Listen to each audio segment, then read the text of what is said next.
what you need to know before heading to the polls. That's coming up. First, though, tonight, a community is coming together to remember a little boy killed while playing in his wagon. The numbers are still coming in. We have the latest for you right now. We'll be updating them on the bottom of your screen throughout the evening and, of course, on KIMT.com as well. We are going to begin in Worth County, where multiple candidates are vying for the right to take on the incumbent sheriff. In the U.S. House District 1 race in Iowa, two people vying to challenge Republican incumbent Rod Blum. Former Lieutenant Governor candidate Monica Vernon is winning by a wide margin against former State Representative Pat Murphy, as you see here, 82% to 17% of the vote. Another news today, the weather was beautiful. An absolutely gorgeous day to get out and vote. We heard that there was low turnout at the polls, which is to be expected on a primary day, but it wasn't the weather holding people back. Definitely not. Chief Meteorologist Tyler Roney is in the Storm Team 3 forecast center for us tonight.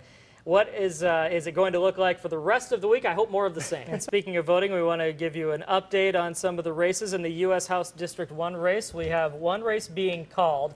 Monica Vernon has a strong enough lead here against Pat Murphy with 70% of the vote that she will be the one moving on to face Rod Blum at the latest count. Vernon with 70%. We have another election update for you in the race for the Republican nomination for Worth County Sheriff.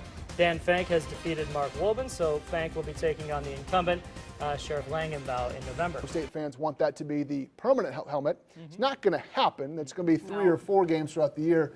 But they do look good. They look very sharp. I would recommend those in the early games when it's still hot. That's a good point. You go. A major announcement from Mayo Clinic means big things for the future of the Destination Medical Center.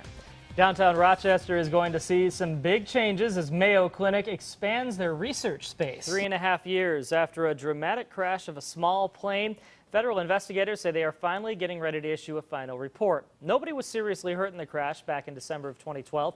The Cessna was coming back to Rochester from a Vikings-Packers game in Wisconsin. The pilot tried to land in heavy fog, bounced during the landing, then flipped end over end in a field.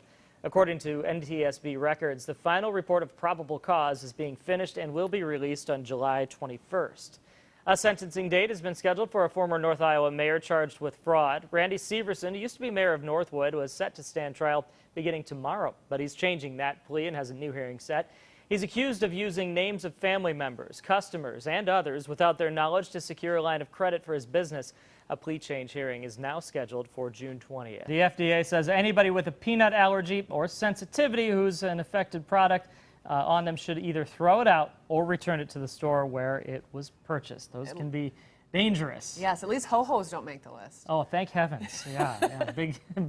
Big win for everybody there. Well, speaking of wins, the Albert Lee baseball team back on the diamond this afternoon looking for their 4th straight postseason win. The Prestige plant may be a done deal in North Iowa. We told you last week that the company would no longer consider Mason City as a place to build its facility. But the conversation about animal processing appears to be just getting underway. It's 90 degrees by Friday, possibly. A bit of a warm-up coming. Yes, it's going to be a heat wave out there.